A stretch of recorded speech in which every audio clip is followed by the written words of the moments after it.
صاحب کشف و کرامت مخدوم الاولیاء سرکار دادا سید جاہر میاں علیہ رحمت و رضوان اسی بھارت گنج کے اسی محلے سے حج بیت اللہ کی زیارت کے لیے مدینہ الرسول کعبۃ اللہ تشریف لے گئے اور پھر آپ وہیں کے رہ گئے، تو انہی کا فیضان سمیٹ کر حضور دادا میرے سید طیب میاں علیہ رحمت اللہ جن کا مزار اسی بھارت گنج میں ہے، انہوں نے یہ ذمہ داریاں سونپی اور ان کا کرم تھا، آپ کی محبتیں ہیں، تو کچھ لمحوں کے لیے میں بھی حاضر ہو جاتا ہوں خراج عقیدت پیش کرنے کے طور پر والہانہ انداز پر ہدیہ درود پاک کا نیوچھاور کریں۔ اللہم صلی علی سیدنا و حبیب مولانا محمد مولانا صلی اللہ علیہ وسلم صلاۃ و سلام علیک یا رسول اللہ۔ یہ دارالعلوم طیبیہ قادریہ کے ہونہار طالب علم بیٹھے ہیں، کمیٹی والوں سے گزارش ہے کہ ان کو آمد و رفت کم کرا کے کبھی کبھی اس چہرے کی زیارت یہاں آپ بھی کرا دیا کریں۔ بس ایک تازہ کلام حافظ علی احمد صاحب کی بہن عالمہ آصفہ نے جو ہمیں لکھ کر دیا ہے، ابھی بھیجا 4-6 گھنٹہ پہلے مجھے حاصل ہوا۔ آصفہ بھی ہے جو میری رشتے میں بہن لگتی ہے، حافظ علی احمد کی چھوٹی سگی بہن ہے اور بڑی اچھی عالمہ ہے، تو خواہش ہوئی کہ اس کے 2 شعر اور اس کا مقطع بس مجھے پڑھ دو۔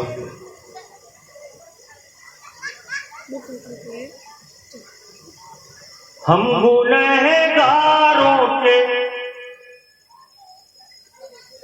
ہم غریبوں کے مددگار حسین ابن علی، واہ واہ واہ سبحان ہم اللہ۔ غریبوں کے مددگار حسین ابن علی، ہم غریبوں کے مددگار حسین ابن علی، بے شک زندہ باد۔ نور چشمے سہ ابرار حسین ابن زندہ باد زندہ باد ماشاء اللہ۔ نور چشمے سہ ابرار حسین ابن علی، اب تو آ جائیے رکھ دیجئے سینے پہ قدم۔ کتنی اچھی آرزو تمنا ہے واہ واہ اس واہ وقت سبحان کے اللہ۔ حالات کے مد نظر، یا آقا حسین آ کر اپنے قدم ناز سے ہماری پیشانی، ہمارے ماتھے، ہمارے دل، ہمارے جگر میں ایسی مہر اپنے قدم ناز سے لگا دیجئے کہ یہ تاریکیاں جو یہ اندھیرے ہمارے چھائے ہوئے ہیں وہ دور ہو جائیں۔ اب تو آ جائیے، اب تو آ جائیے رکھ دیجئے سینے پہ قدم، دل بہت دن سے ہے بیمار حسین ابن واہ واہ واہ، نعرہ تکبیر، نعرہ رسالت، نعرہ حیدری، ذکر شہدائے کرب و بلا، پیر طریقہ سید کامل میاں صاحب قادری۔ اور اجازت ہو تو ایک شعر صاحب بہت اچھا پڑھ دوں حقانیت پر۔ سبحان اللہ۔ نعرے دوزخ نہ جلائے گی ہمیں محشر میں، نعرے دوزخ نہ جلائے گی ہمیں محشر میں، میرے مونس ہے غم خوار حسین ابن علی۔ بے شک زندہ باد۔ اور بڑی جلدی سے مقطع کا شعر سماعت فرما لیں۔ آصفہ نسلوں سے، آصفہ نسلوں سے کنیزے سہ کربل ہے، آصفہ نسلوں سے کنیزے سہ کربل ہے، آپ میرے ہیں مددگار حسین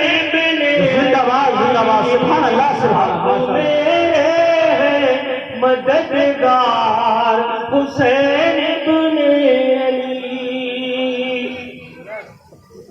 فیض ملت سید فیض میاں صاحب سے آپ نے جو گفتگو کل کی سماعت فرمائی اس لے کو میں ختم نہیں کرنا چاہتا، تاہم بس کچھ ٹاپک اپنے انداز پر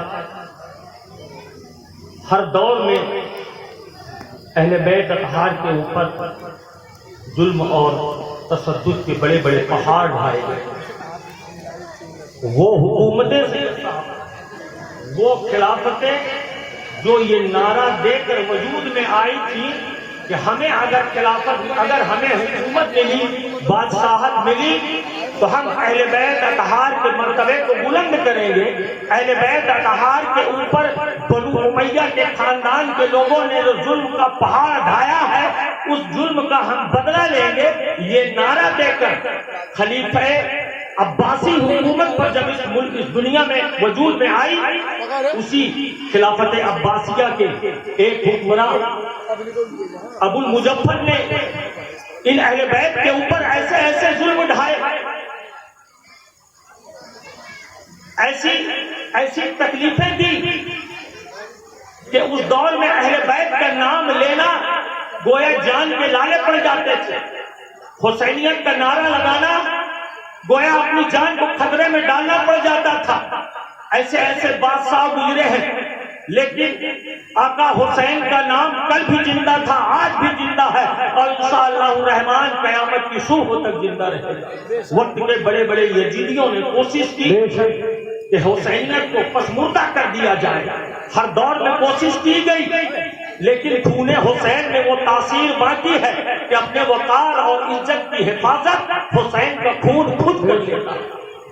جب امت کے شریروں نے حسین ابن علی، عبداللہ ابن زبیر، عبداللہ ابن عمر اور عبداللہ ابن عباس جیسی شخصیتوں کو مدینہ الرسول میں دن گزارنا مشکل کر دیا، جب خلافت کے نشے میں چور ہو کر یزیدیوں نے شراب جوا کی محفلیں سرے عام برپا کر دی،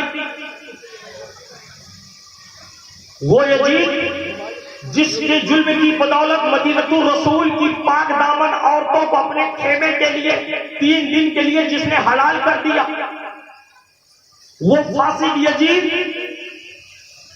جس کے ظلم کی بدولت مدینہ الرسول کی پاک دامن نہ جانے کتنی عورتیں حاملہ ہو گئی، وہ یزید جس کے ظلم یہ انتہا ہو گئی کہ مقدس ستون نبوی کے ستون پر گھوڑ اور گدھے بنوائے گئے.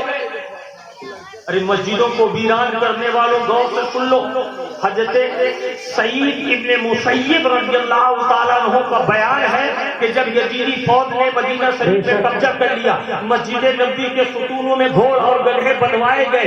3 دن مسجد نبوی میں جب اذان اور نماز نہیں ہوئی تو حضرت سعید ابن مسیب فرماتے ہیں کہ میں پاگل اور مجنون بن کے ممبر رسول کے پاس چھپ گیا.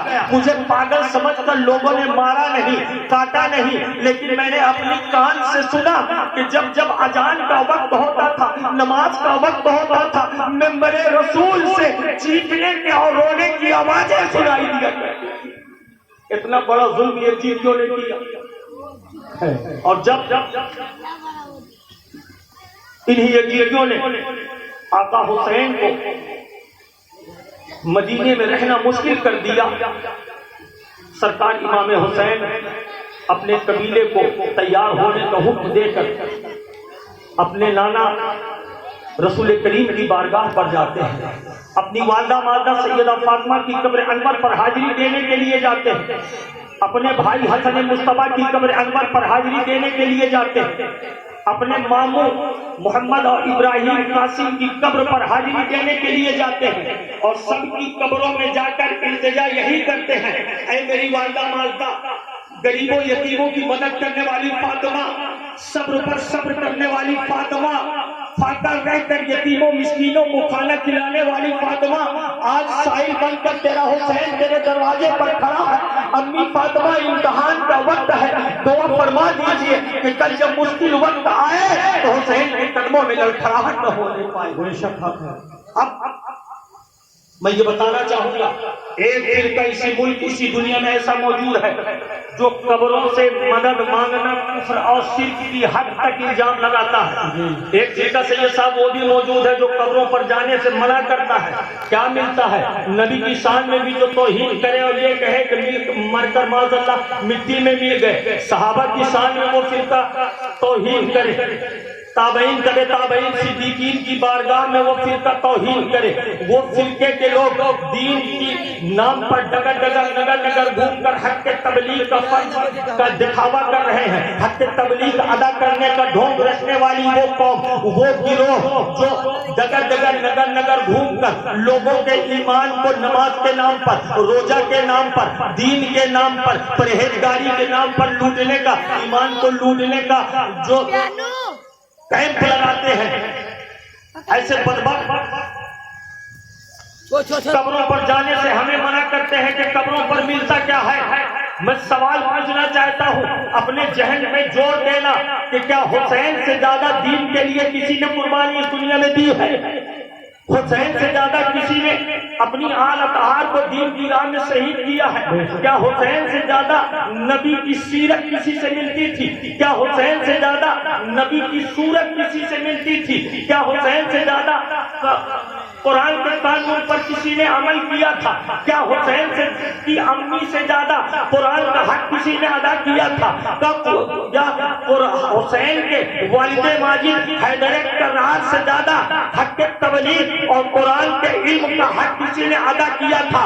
تاریخ کے ورقوں کو جب اٹھاؤ گے تو پتہ چلے گا رہتی دنیا تک قرآن کے حق کو سب سے زیادہ حسین ابن علی نے ادا کیا تھا. قرآن کی آواز پر لبیک اپنے بیٹوں کی قربانی حسین ابن علی نے دیا تھا. تو پتہ چلا کہ سب سے زیادہ دین کے نام پر قربانی دینے والی ذات کا نام ہے اگر سیدنا امام حسین بن علی، تو وہ حسین کہاں جا رہا ہے؟ مدینہ چھوڑ کے مکہ جا رہا ہے. مدینہ چھوڑنے سے پہلے قبر رسول پر حاضری دے رہا ہے، قبر فاطمہ پر حاضری دے رہا ہے، قبر حسن پر حاضری دے رہا ہے، قبر اپنے ماموں پر قبر پر حاضری دے رہا ہے. اگر قبروں پر جانا شرک ہوتا، قبروں پر مدد مانگنا ناجائز ہوتا، تو حسین کی قربانی اور شہادت کی خبر تو حسین کی پیدائش کے وقت ہی مشہور ہو گئی تھی. تو ریلت کے وقت جبکہ حسین کا سفر مدینہ سے کعبہ، مکہ اور مکہ سے کوفہ، کربلا تک ہونے والا تھا. ایسے نازک وقت میں بتاؤ جان دینے کا جب مرحلہ سامنے ہو، اگر قبروں پر جانا گناہ ہوتا تو حسین پوری زندگی تقوی کے ساتھ زندگی بسر کرنے والا حسین کبھی یہ گناہ نہ کرتا. بے شک حسین کبھی یہ گناہ نہ کرتا. لیکن حسین مدینہ چھوڑتے وقت وہ مدینہ کہ جہاں 70,000 ملائکہ رات کو اور 70,000 ملائکہ صبح کو حاضری دینے آتے ہو، وہ مدینہ جہاں پر سیدہ فاطمہ کا مزار ہے، وہ مدینہ جہاں کے بارے میں پیغمبر اسلام محمد عربی نے دعا کی ہو کہ اے اللہ میرے مدینے میں دوگنی رحمتیں اور برکتیں نازل فرما. وہ مدینہ حسین چھوڑ رہے ہیں اور چھوڑ کر جب اپنے گھر آتے ہیں، ایک مقدس شخصیت کا ذکر ہم لوگ تاریخ کے ورق میں کم کرتے ہیں. وہ حسین اعظم جب اپنے گھر آتے ہیں، ابھی دروازے میں میرا حسین پہنچا تھا، اندر سے ایک بچی کی آواز آتی ہے. وہ بچی اور کوئی نہیں، میری حسین کی نقد جگر، حسین کی بیٹی سیدہ فاطمہ الصغریٰ رضی اللہ تعالی عنہا تھی، جنہیں مدینہ شریف میں حضرت ام سلمہ کے گھر میں حضرت عبداللہ ابن جعفر کی کفالت میں چھوڑ کر سرکار امام حسین مکہ شریف تشریف لے گئے. وہ فاطمہ صغریٰ کہتی اے پھوپھی، علی اصغر بھی تیار ہے، علی اکبر بھی تیار ہے، سب تیاری کر رہے ہیں، مجھے پر کیوں تیار نہیں کیا جا رہا؟ کیا وجہ ہے؟ جبکہ آپ بخار میں ہیں، شدید بخار سے آپ کا جسم تپ رہا ہے، پھر بھی کہہ رہی ہے کہ بابا جان ہمیں کیوں نہیں لے جا رہے؟ لمبے اصرار کے بعد آقا حسین سے کچھ جواب نہیں سوچتا آنسوؤں کے بہتی دھاروں کے بیچ سرکار امام حسین بڑی کاتر نگاہوں سے مدینے کی اس وادی کو دیکھتے ہیں کہ جہاں مدینے کے لوگ اپنے مہمان کو چھوڑنے کے لیے آیا کرتے تھے. اس وادی کو دیکھتے ہوئے سرکار امام علی مقام 4 صابان سن 60 ہجری تاریخ بھی نوٹ کر لیجیے. 4 صابان 60 ہجری کو آقا حسین شہر مدینہ سے مکہ کی طرف رحلت کر جاتے ہیں. بہرحال مدینہ رسول کو چھوڑ کر جب مکہ شریف حسین پہنچتے ہیں وہاں آپ کا استقبال ہوتا ہے. درس کا ایک بازار گرم ہو جاتا ہے. آپ لوگوں کو درس دے رہے ہیں. رمضان شریف کے مہینے میں آپ وہاں روزہ رہتے ہیں.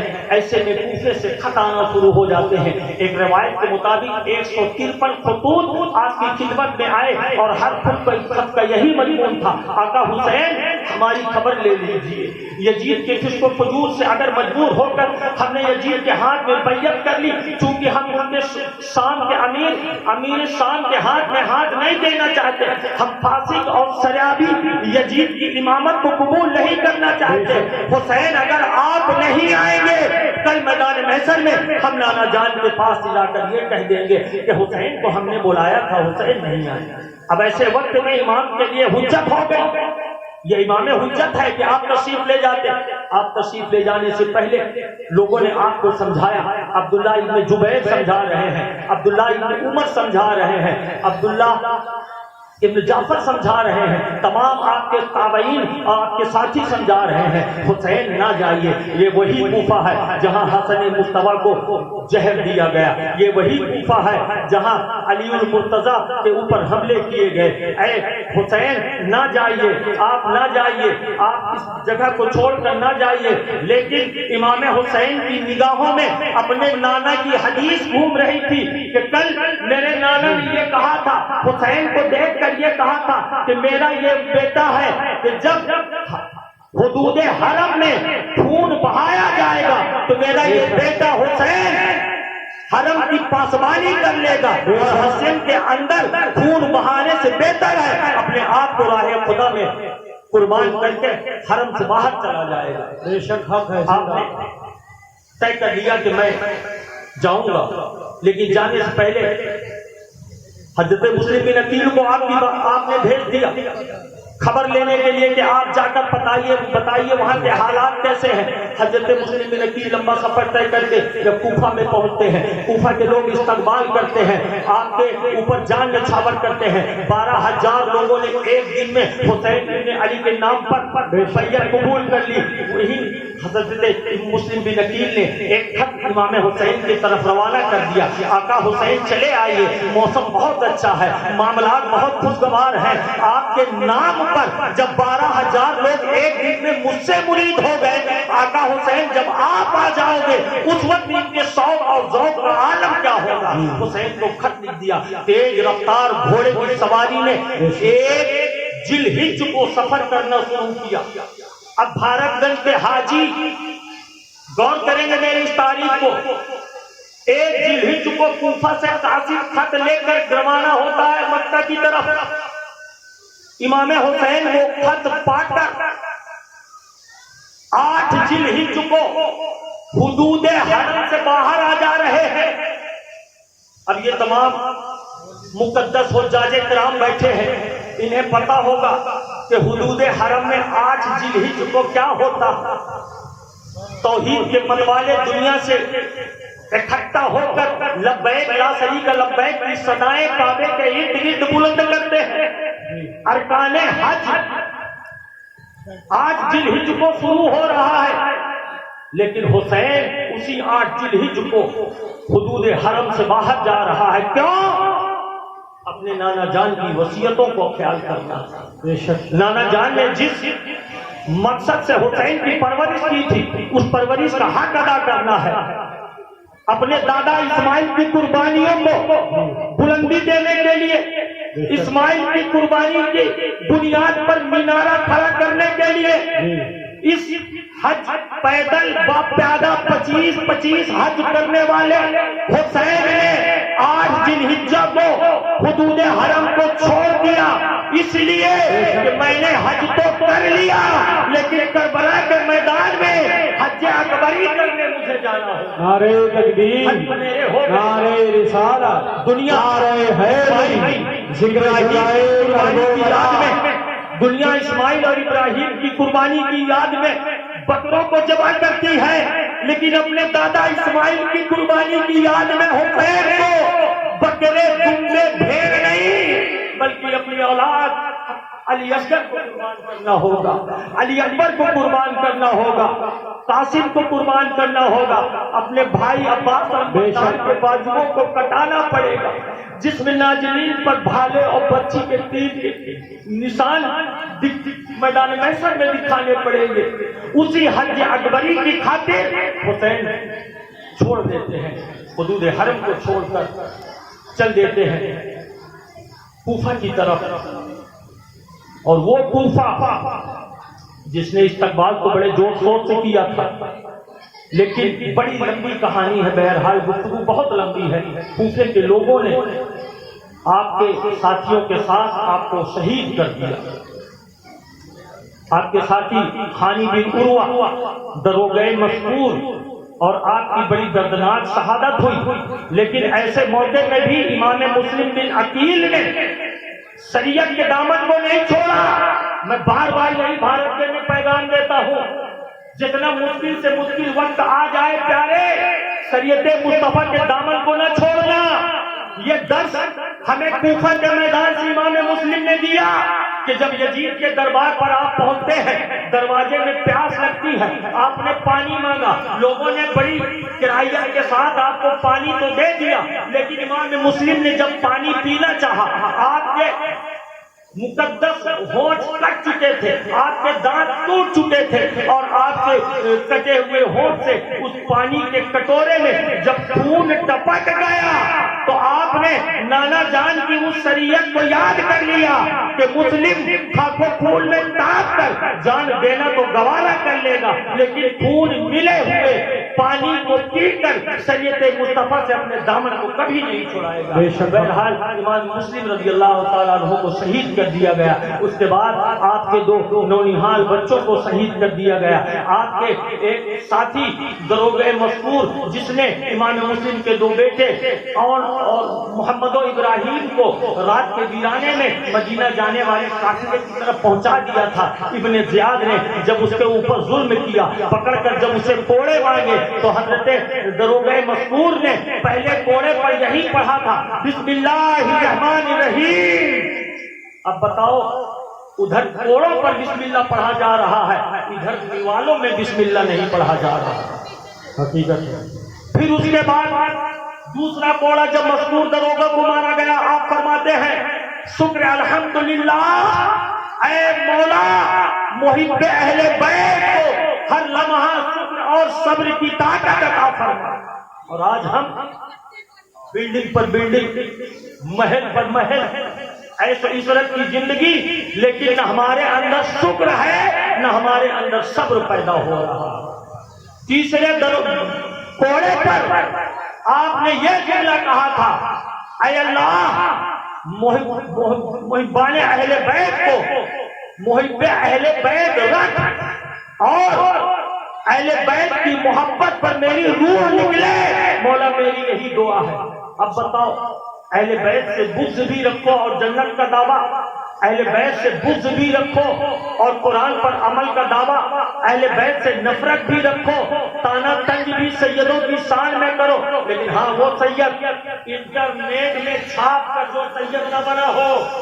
اے بھارت گنج کے مسلمانوں، وہ سید نسل در نسل، نسل در نسل، اپنی نسل سے لے کے نبی کریم صلی اللہ تعالی علیہ وسلم تک جس کا سجرہ منقطع نہ ہوا ہو، انٹرنیٹ پہ جوڑ کر جو آدمی سید نہ بنا ہو، صد تعظیم کے لائق ہے وہ سید. ہمارے سروں کا تاج ہے وہ سید. لیکن آج حضرت ایک ایسا کہانی چل پڑا ہے ہماری بستی میں، بہت سارے لوگ مولانا مولوی ایسے پہنچتے ہیں جو یہ کہتے ہیں جنم کے مانگنے والے سائیوں کو کہہ دیتے ہیں تم بھی سید ہو، علی کی اولاد ہو. ایک بھائی کی اولاد یہ ہیں جو پیرا مریدی کرنے لگے، اور ایک بھائی کی اولاد وہ ہیں جو مانگنے کھانے لگے لیکن نسل ایک ہے۔ اب کہہ دیا ہم علوی سید ہیں، تو اب بتاؤ ایک آدمی دو برادری کا نہیں ہو سکتا، یا کہ وہ چڑیار ہوگا یا کہ وہ چھیپا ہوگا۔ اب کوئی یہ کہے کہ ہم چڑیار چھیپا ہیں، کوئی یہ کہے کہ ہم چڑیار پٹھان ہیں، یا کہ کوئی یہ کہے کہ ہم پٹھان سید ہیں۔ ایسے سیدوں سے دور رہنا پیارے۔ بس دروغہ مقدور نے کہا تھا آقا اے باریلا محب اہل بیت بنا، اہل بیت کی محبت میں میری موت عطا فرما۔ اب 5 کوڑوں پر ہی دروغہ مذکور کی آواز بند ہو گئی اور آپ کو شہید کر دیا گیا۔ ان للہ و انا الیہ راجعون۔ اگر اللہ توفیق دے حج بیت اللہ سے فارغ ہو جانے کے بعد، اے لوگوں ایک بار اپنی زندگی میں سفر مدینہ کے بعد ایک بار کربلا کا سفر کر لو، ایک بار بغداد کا سفر کر لو۔ الحمدللہ اس فقیر کو جب وہ سعادت نصیب ہوئی تو اپنی آنکھوں سے حضرت مسلم بن عقیل کا مقدس مزار جب میں نے دیکھا تو مجھے وہ منظر یاد آ گیا۔ حسنین کریمین کی قبر انور کی جب زیارت کربلا شریف میں ہوئی، اس حسین کی چھاتی کے اوپر علی اصغر آرام فرما ہے، اور حسین کی انگلی کے پاس سیدنا علی اکبر آرام فرما ہے۔ تو پتا چلا کہ حسین اپنی چھاتی پر ایک بیٹے کو لگائے ہوئے ہیں، دوسری کی انگلی پکڑے ہوئے ہیں۔ اسی حالت میں حسین کو مدفن کیا گیا۔ اس اسلام کی بقا کے لیے نہ جانے کتنوں نے اپنے جان کی قربانی دی، کتنے صحابہ نے قربانی دی۔ عبداللہ ابن وحب کلبی وہ شخصیت ہے، کربلا کے میدان میں 17 دن کا نوجوان دولہا اپنی بیوی کے ساتھ اپنی نئی نویلی دلہن کو لے کر جب آ گیا ماں کے حکم پر، اور غسل کی حاجت تھی، بغیر غسل کیے جب آپ اس دنیا سے رخصت ہو گئے تو ملائکہ نے آپ کو غسل دیا۔ جنگ احد کے موقع پر حضرت حنظلہ کو بھی ملائکہ نے غسل دیا تھا۔ ایسی مقدس شخصیتیں بھی اسلام کی حفاظت کے لیے کھڑی تھی، جن کی آبیاری کے لیے، جنہوں نے اسلام کی حفاظت اور بقا و تحفظ کے لیے اپنی جان کو قربان کر دیا، غسل بھی نہیں کیا، کپڑے بھی نہیں بدلے۔ عبداللہ ابن اسود ایک ایسی شخصیت گزری ہے جسے رسول کریم نے پیسہ دیا کہ جا کر شادی کا سامان خرید لو، دولہا بننے کا سامان خرید لو۔ عبداللہ ابن اسود نے سنا کہ سامان خریدنے گئے تھے، لیکن سن لیا اسلام کی حفاظت کے لیے جہاد جانا ہے، اسلام کی حفاظت کے لیے جنگ آخری ہوئی ہے۔ آپ نے شادی کے سامان کی جگہ اس پیسے سے آپ نے جنگ کا سامان خریدا اور راہ خدا میں شہید ہو گئے۔ آقا صلی اللہ علیہ وسلم نے آپ کو جنت کی بشارت ادا کی۔ تو راہ حق پر آپ رہیے، راہ نجات پر رہیے، روزہ نماز حج و زکات کی پابندی دیجیے۔ رب نے فرمایا ہے کہ دولت میں نے تمہیں دی ہے، 97.5% تم خرچ کرو، اور 2.5% سے میرے بندوں کی، جو تمہارا بھائی ہے، تمہارا بھتیجا ہے، تمہاری بہن ہے، تمہارا پڑوسی ہے، تمہارا چاہنے والا ہے، تمہارے قوم کا طالب علم ہے، جو یتیم ہے، جو غریب ہے، اپنی زکات کی رقم سے 97.5 خرچ کرنے کے بعد جو 2.5 روپیہ ہے وہ اس رقم سے تم اپنے پڑوسی کی مدد کر دو۔ تم بھی خوش، تمہارا پڑوسی بھی خوش، اور اللہ کی مخلوق کی خدمت کے بدولت اللہ تبارک و تعالیٰ تمہیں جنت الفردوس میں جگہ عطا فرما دے گا۔ اور وقت زیادہ نہیں ہے، اس مارکے کربلا پر مجھ جیسا بغیر پڑھا لکھا اگر بولنے پر آمادہ ہو جائے تو الحمدللہ آج 10 دن تک تو میں بول ہی سکتا ہوں، یہ کرم ہے بزرگوں کا۔ لیکن 2 شاعر اسلام بیٹھے ہوئے ہیں، سید فیض حسن صاحب کی تقریر ہونی ہے، میں اپنی گفتگو کو یہی لگام دیتا ہوں اور پڑھتا ہوں استغفر اللہ ربی من کل ذنب واتوب الیہ، پڑھتا ہوں لا الہ الا اللہ محمد رسول اللہ صلی اللہ تعالی علیہ وسلم۔